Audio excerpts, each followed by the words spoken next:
E eu tenho algo para compartilhar, eu vou pular aqui. Vou só lembrar que nós estamos falando sobre preparar o futuro. Como eu preparo o meu futuro? A Bíblia diz lá em Jeremias capítulo 29, versículo 11, foi um texto que nós lemos. Aqui o Senhor está dizendo para um povo que estava vivendo como escravo numa outra nação. Olha a carta que o Senhor envia para eles e o que está escrito na carta. Pois eu bem sei, Deus dizendo, eu bem sei, o que, gente? Os planos que eu estou projetando para vocês. Quem está dizendo? Diz o Senhor, planos de paz. Outras traduções dizem planos de bem e não de mal, para vos dar um futuro e uma esperança. Então Deus, Ele se preocupa com o nosso futuro. O próprio fato de ter enviado a Jesus para nos dar a oportunidade de nos salvar, a oportunidade da salvação. Porque a Bíblia diz que todos que pecaram foram afastados da glória de Deus, da presença de Deus. Então Deus é um Deus preocupado com o nosso futuro. Ao mesmo tempo, Deus é um Deus de princípios e valores. E é esse paralelo que a gente tem feito. Nós vimos pela palavra que Deus, quando tirou o povo do Egito, que é o mundo, é o modelo do mundo, é a cultura do mundo, prometeu a terra prometida. Deus deu uma promessa, Deus deu a promessa de uma herança. E o povo, alguns, eu falei domingo isso, tiveram a herança reduzida por causa da desobediência.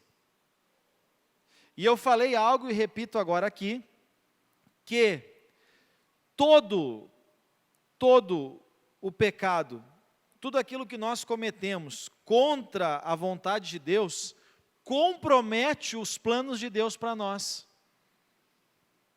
Por que eu digo isso? Porque tem muitas pessoas que jogam a vida inteira confiando na graça. Não vou ser fiel porque Deus me perdoa. Eu não vou, aqui eu não vou ser tão certinho porque Deus me perdoa. Eu vou fazer aquilo, Deus me perdoa. E eu não tenho dúvida do perdão. O preço pago pelos pecados que nós já cometemos e vamos cometer, já foi pago. Onde? Na cruz. Ok. Perdão existe então, gente? Sim ou não? Sim. A questão é que toda desobediência é uma semente negativa que nós plantamos. E mesmo perdoados, nós vamos colher. Então, todas as vezes que nós estamos andando fora do propósito de Deus, fora da vontade de Deus, os planos de Deus para a nossa vida estão sendo comprometidos. A herança de Deus, aquilo que Deus tem para nós como herança, é comprometido. O povo que tomou posse da terra prometida, por 500 anos, não obedeceu um princípio, de a cada 7 anos guardar um. E depois eles tiveram que pagar os 70 anos junto, como escravos. Então, vimos também que, somos filhos, somos herdeiros. E como que o povo, ou por onde Deus começa a restaurar a pessoa? Pelo Espírito. Qual foi a primeira coisa que Deus mandou eles reconstruir? O templo. Por quê? Porque o povo precisa da referência. Gente, eu e você, nós precisamos da igreja. Não das paredes, mas desse ambiente. Amém? Nós precisamos disso. Nós precisamos sair da nossa casa e vir até aqui. Isso é importante, isso é fundamental, isso é vital para a nossa vida com Deus, para a nossa vida espiritual.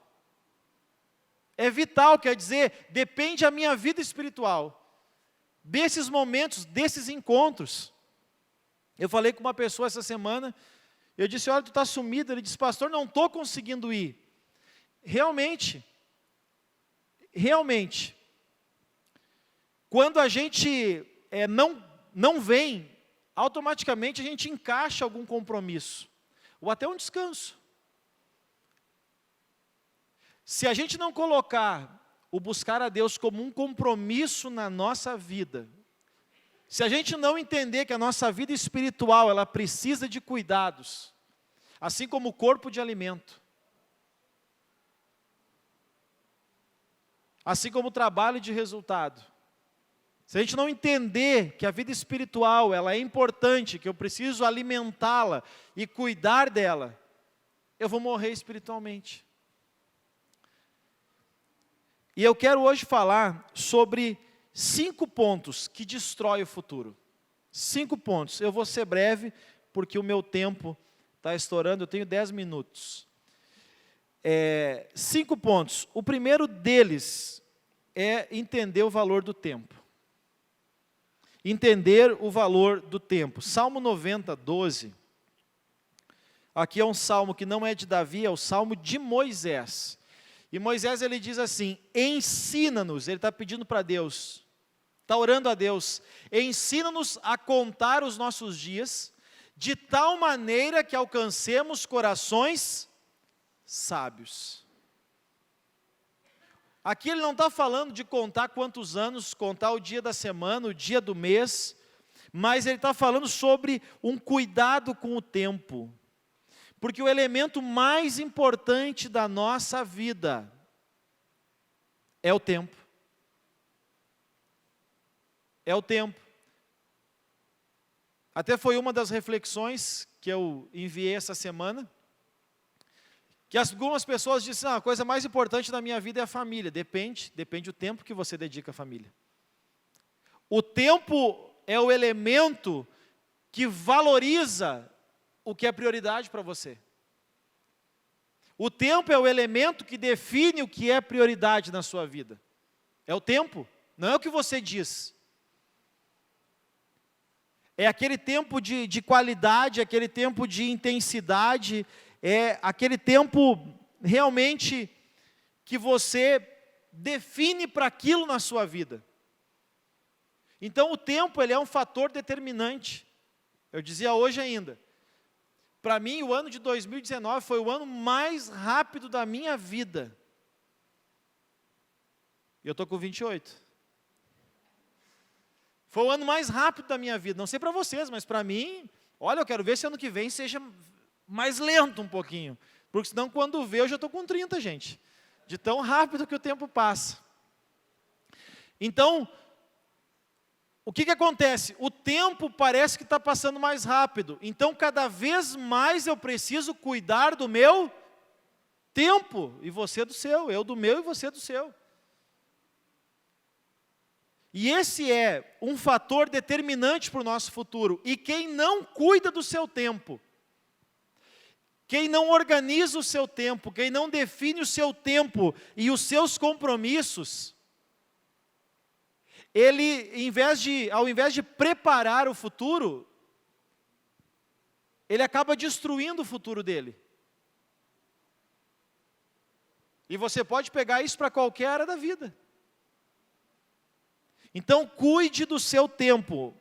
Eu tenho que ir por causa do horário, né? O segundo ponto, a parcialidade. É um outro destruidor do futuro. É um outro fator que destrói o futuro. A parcialidade. Tiago 1:8. Eu vou ler na tradução que eu peguei, que é na Nova Versão Internacional. É a tradução que eu mais gosto de ler. Ela não é nem muito complexa, nem muito distante do original. Ali diz, homem vacilante que é, inconstante em quantos caminhos? Todos. A minha tradução que eu peguei, que eu leio é, e alguém que tem a mente dividida, quem tem essa tradução vai ler assim, é instável em tudo que faz. Alguém que tem a mente dividida é instável em tudo o que faz. Vocês já ouviram aquele ditado que diz assim: quem faz tudo não faz nada. Parcialidade é quando eu sou em partes em tudo. Como diz ali, em todo o momento, a minha mente, ela é dividida. Por exemplo, eu estou trabalhando e pensando em outra coisa. Aquilo tira o meu foco. Eu estou com o meu filho e olhando o telefone. Eu estou tirando um tempo para Deus. Uma vez eu fui na casa de uma pessoa que era obreiro. Eu fiquei chocado. Eu vou dizer uma coisa para vocês, ainda bem que eu tenho personalidade, eu sou assim, teimoso, sou meio alemão, né? Mas era um obreiro, eu cheguei na casa do obreiro e tal, quando eu olhei, ele estava olhando um filme e lendo a Bíblia. Não dá, gente. E eu fiquei com aquilo, poxa, porque para mim, eu ia para o meu quarto, eu abria a minha Bíblia, eu pegava uma agenda, eu fazia considerações. Eu tinha um devocional. Aí eu cheguei na casa de um obreiro, e ele estava no sofá, olhando o filme e lendo a Bíblia. Para mim, ele não estava fazendo nem uma coisa nem outra. Eu não consigo. Aí você diz assim, mas as mulheres conseguem. Porque diz que o homem não consegue fazer mais de uma coisa ao mesmo tempo. Mas as mulheres conseguem. E eu discordo. Nesse quesito, comprometimento com aquilo que eu estou fazendo. Eu não posso ser parcial. A Bíblia diz lá em Mateus 6:24, é sério isso, eu vou trazer para a linha espiritual, que é o foco, né? Estamos na igreja. Mas você pode aplicar isso na área, porque o ser humano é corpo, alma e espírito. A gente pode aplicar tudo nas três áreas. Tudo. Aqui Jesus diz, ninguém pode servir a dois senhores. Ou seja, parcialidade não serve para Deus. Parcialidade não serve num relacionamento. Parcialidade não serve no trabalho. Nós temos que cuidar com a parcialidade, com a mente dividida.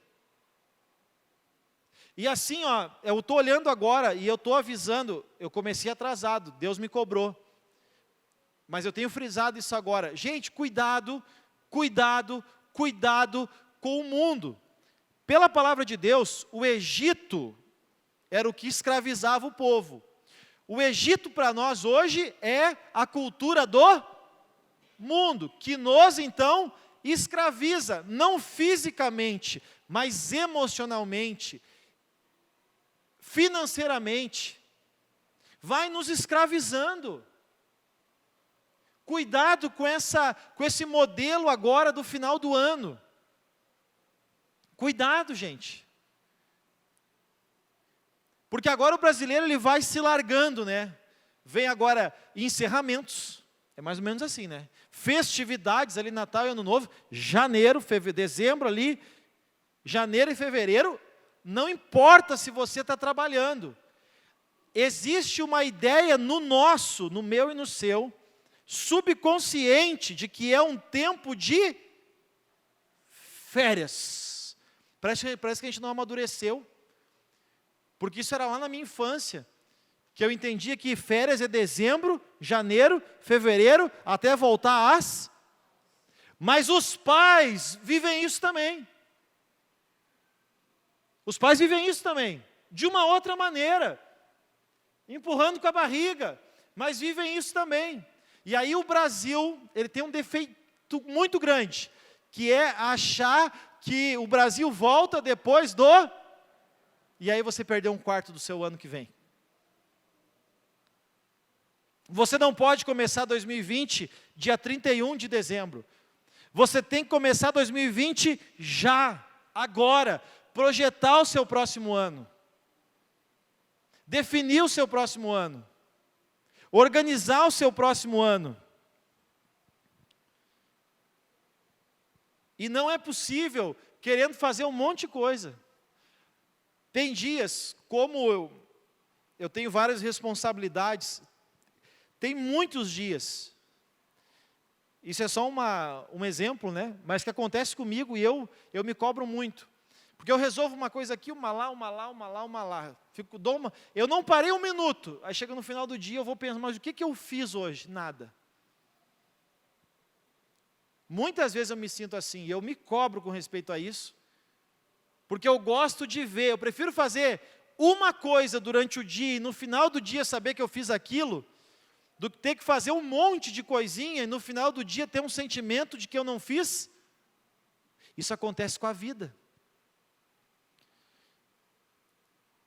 As pessoas que querem fazer tudo, não, ano que vem eu vou cuidar da saúde, ano que vem eu vou fazer um curso de teologia, ano que vem o pastor vai ver. Ano que vem eu vou viver para minha família, ano que vem eu vou trabalhar feito um louco. Não vai fazer nada. Não vai enriquecer, capaz de perder a família, se separar, acontece com frequência, infelizmente aqui na igreja mesmo. Acaba com a saúde, quando vê está no hospital, e não vem mais na igreja. Mas ele botou nos alvos que ele ia fazer tudo. Vai devagar. Vai com calma. Coloque alguns compromissos para você. E faça. Amém? Não, agora eu estou vendo essa série Ministérios, quero servir em 3, sirva em 1. Se você não servir em nenhum, sirva em 1.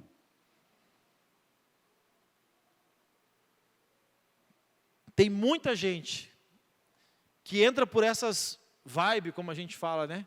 Agora eu vou, e daqui a pouco não vai mais a lugar nenhum. Por quê? Por causa da parcialidade. Terceiro ponto, senão não paro nunca. Já estourei meus 10 minutos, há 2 minutos atrás. Terceiro ponto, cuidado com a urgência. Cuidado com a urgência. O urgente, comumente, na nossa vida, ele estraga o importante. Por que tu não fez? Porque eu tinha que fazer isso. Porque era urgente.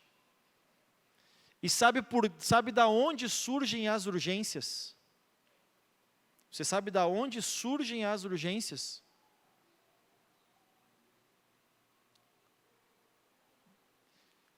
Pelo valor que você dá às coisas circunstanciais. Tem 3 tipos de coisas na vida da gente: o importante, o circunstancial e o urgente.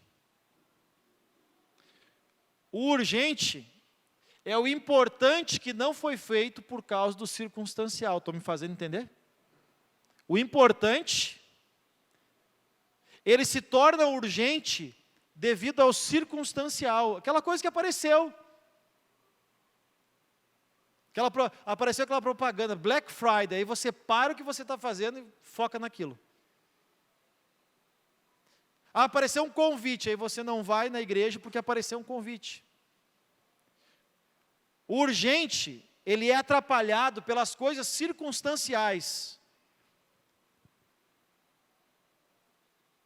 Eu tenho para mim, eu não sei, eu vinha pensando, para o culto eu vim pensando isso na minha cabeça. Não li em lugar nenhum, mas eu achei interessante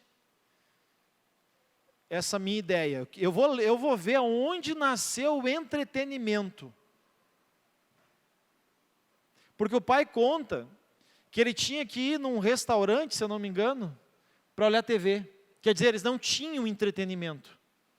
Faziam lá carrocinha de boi, os pais contam aquelas histórias lá de antigo, né?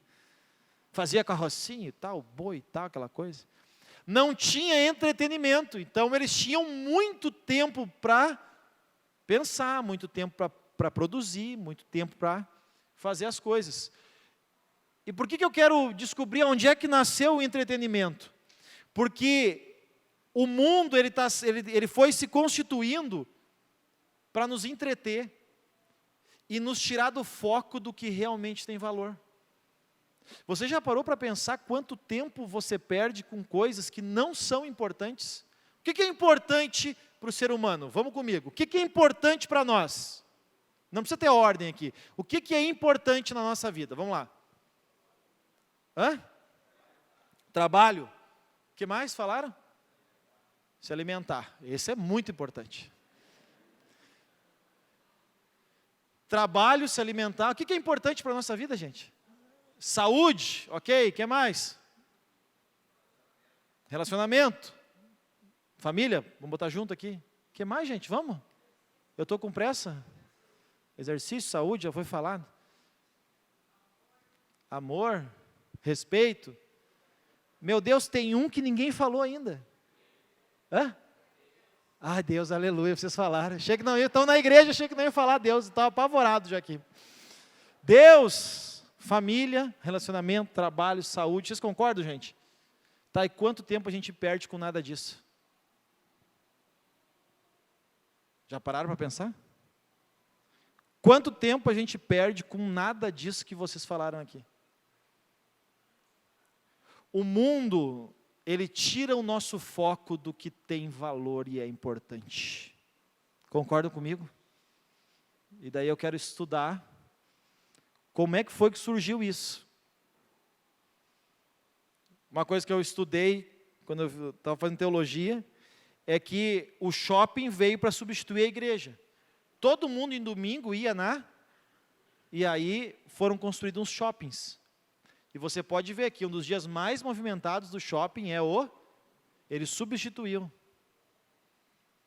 Tirou do importante e levou para coisas circunstanciais. Então, cuidado com as coisas urgentes. Como eu disse, o urgente, ele surge da nossa... daí eu li uma coisa interessante sobre urgência. Aquilo que é urgente gera adrenalina, eu tenho que fazer. E a adrenalina é um hormônio neurotransmissor que vicia. Não tem pessoas que adoram adrenalina? Quem vive na urgência é assim também. Talvez não anda de moto feito um bicho, bem louco, que é adrenalina, né? Não corre de carro, não salta de paraquedas, mas a adrenalina, ela vicia o organismo. A gente precisa viver no urgente. Aquilo é bom. É ruim, dá uma ansiedade, mas na verdade é bom. O organismo vicia na adrenalina. E quem vive na urgência, vive muito na adrenalina. Isso é um vício, e todo vício é prejudicial. Pode ser hormonal. Qualquer vício é prejudicial. Como eu venço isso, então? Como eu venço? De que maneira eu consigo colocar o que é importante separado do que é circunstancial? É muito simples, gente. E eu vou usar um texto bíblico. Mateus 5:37. Olha o que Jesus diz aqui. Seja, porém, o vosso falar sim, sim, e não. É você dizer não para o que tiver que dizer não. Aparecer um convite. Não.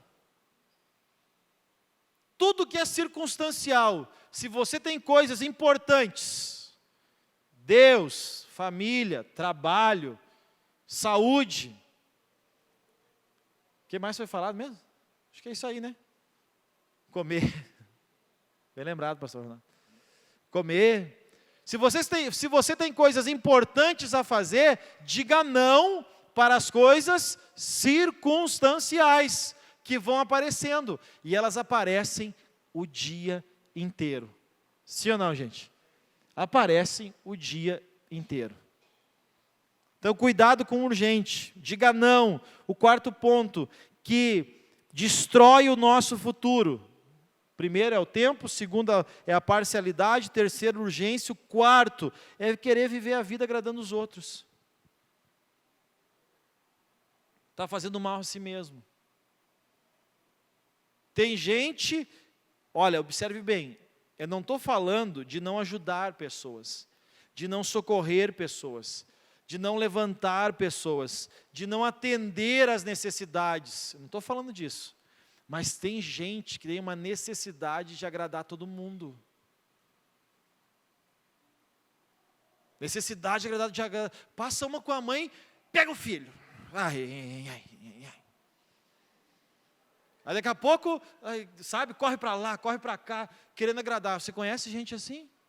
Tem gente assim, sim ou não? É uma necessidade de agradar os outros. São pessoas mal resolvidas dentro de si.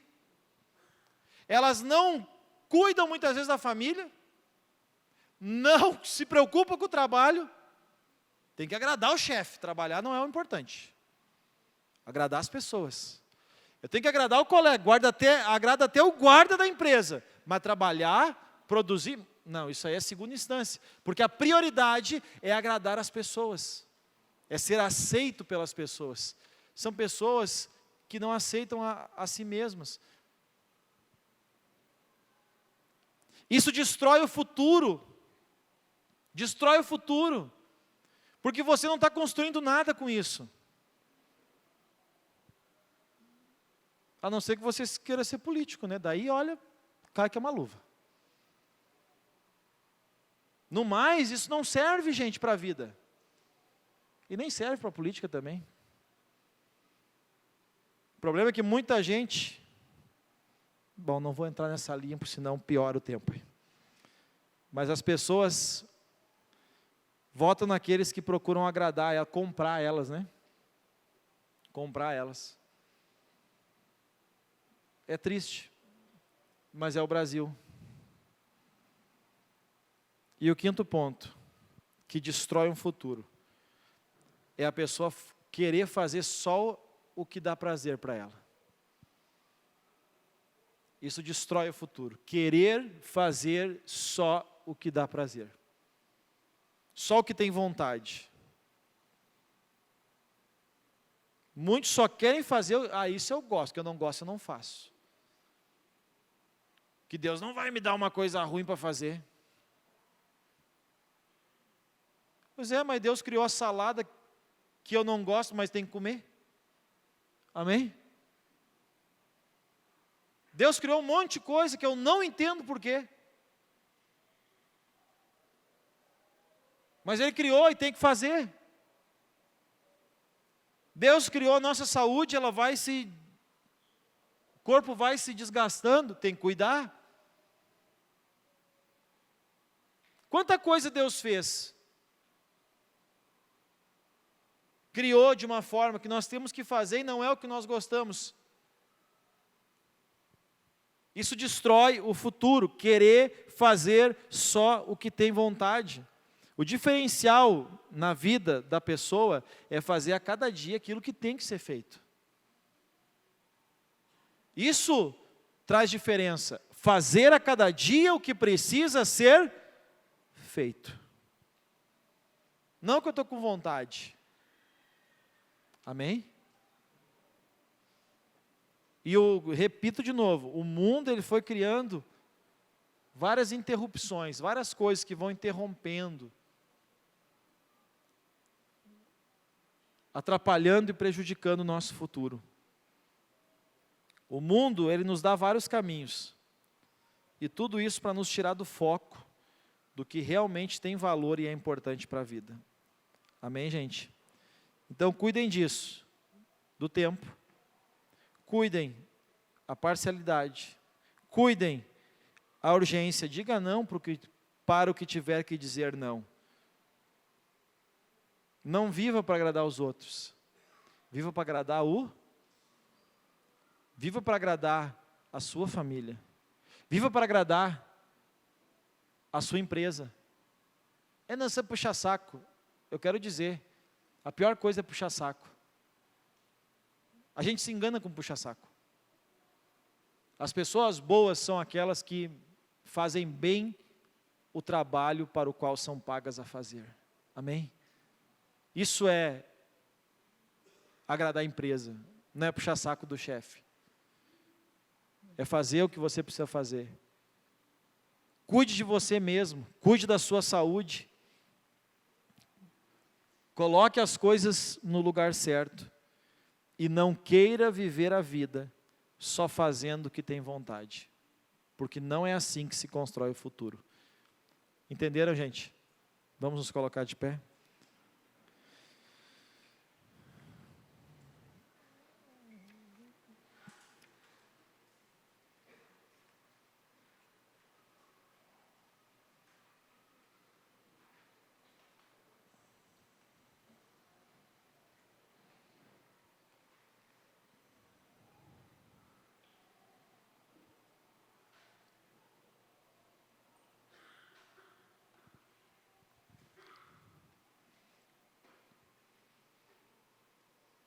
Óbvio que o exemplo que eu dei, porque olha, a gente sai cada distorção aqui dos cultos. Porque o pastor disse isso. As pessoas entendem as coisas como elas querem, parece que gostam de distorcer o que eu falo. Não, tem gente que ama criança. Do sábado na janta aqui, um me ofereceu. Quer pegar? Não. Isso chora.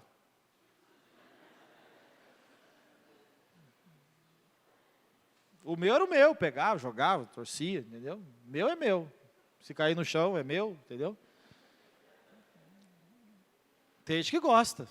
Tem gente que fica ali olhando, sabe? Tomara que me ofereça, tomara que me ofereça. Eu não tenho. Agora tem gente, como dizia o meu pai, que é só para se aparecer, né? É diferente, amém? Tem diferença. Tem gente que é apaixonado por criança. Eu gosto de criança. No colo do pai, cheirosinho e sem chorar, né? Às vezes eu até pego assim, mas eu já aviso, se chorar eu já devolvo. É assim que funciona, amém? Mas vocês entenderam, né? E tem muita gente que a vida é procurar agradar os outros. Só que isso nem é verdade no fundo. Como eu disse, é uma questão interior da pessoa. Aí tem necessidade de agradar para ser aceita. Eu descobri uma coisa, gente. Tem pessoas que eu vou ter afinidade. E tem pessoas que eu não vou ter afinidade. E ponto final. Amém? E não tem nada de errado nisso. Eu não tenho que me dar bem com todo mundo, ser amigo de todo mundo, não tem como. Isso não quer dizer que eu tenho mais de Deus ou menos de Deus, que eu tenho preferências ou não tenho preferências, não. Isso é imaturidade quem pensa assim. O ser humano é diferente. E cada um se identifica segundo a sua espécie, o seu modelo, o seu estilo, o seu gosto. Amém? É assim que funciona a vida. Eu admiro pessoas que se dão bem com bastante gente. Eu não tenho esse dom aí. Mas não quer dizer que eu tenho um problema por isso. E eu acho magnífico, tem pessoas que se dão bem com pessoas que não se deram bem comigo, mas que legal, se dão bem com outras pessoas. Mas eu não vou agora procurar ficar agradando. Daí o problema é meu daí. Amém? Aprenda a viver servindo a todos. Amém? Isso é de Deus. Sirva a todos. Eu sirvo a todos aqui. Estou à disposição. Não quer dizer que eu vou agradar a todos. Diga sim para o que é importante. Diga não para as coisas circunstanciais. Isso constrói o futuro. Pare com a parcialidade, ser mais ou menos em todos os momentos da vida. Deus disse para o povo, buscar-me-eis e me achareis quando me buscardes de todo o vosso coração. Analise o seu tempo. Analise o tempo. Analise o tempo. No que você investe e gasta o seu tempo. Amém? Esses princípios vão te ajudar a construir um futuro especial. Amém? Isso é libertador para quem recebeu no coração. Amém? Você recebeu essa palavra? Amém ou não amém? Diga, levante a mão e diga amém. Recebeu essas instruções? Essas 5 instruções vão te ajudar a construir o futuro que você sonha. Mas não pode ficar na instrução, tem que ir para a vida. Paizinho, obrigado por essa noite, obrigado pela Tua palavra, que é viva, que é poderosa, que é eficaz. Senhor, que a Tua palavra continue nos transformando. Obrigado por toda a direção, por toda a inspiração nessa noite. Obrigado pela Tua presença, que é viva, que é real nesse lugar. Agora nós pedimos a ajuda do Teu Espírito, aquele que foi enviado do céu pelo Senhor, para nos ensinar todas as coisas que nós temos aprendido, né, nessa terra, nessa vida, nessa igreja, tudo aquilo que vem do Senhor, da palavra do Senhor, que o Teu Espírito nos ajude, nos traga a memória, e que nós possamos implantar isso como um estilo, uma cultura na nossa vida. Eu abençoo a todos, e peço que todas essas mensagens, Senhor, nos ajude a nos organizarmos e prepararmos o nosso futuro. Nos ajude a nos libertar do mundo e daquilo que o mundo tenta nos impor, mas que nós venhamos a colocar como prioridade as coisas importantes e deixar de lado tudo aquilo que é circunstancial, tudo aquilo que vem para interromper as coisas de maior valor na nossa vida. Pai, que nós possamos dizer não ao que tem que dizer não, e sim ao que tem que dizer sim, Pai. Em nome de Jesus nós pedimos a Tua graça e a Tua bênção sobre a nossa vida e sobre aquilo que realmente tem valor nessa vida, Pai. Em nome de Jesus eu abençoo a todos e peço um restante de semana abençoado. Amém.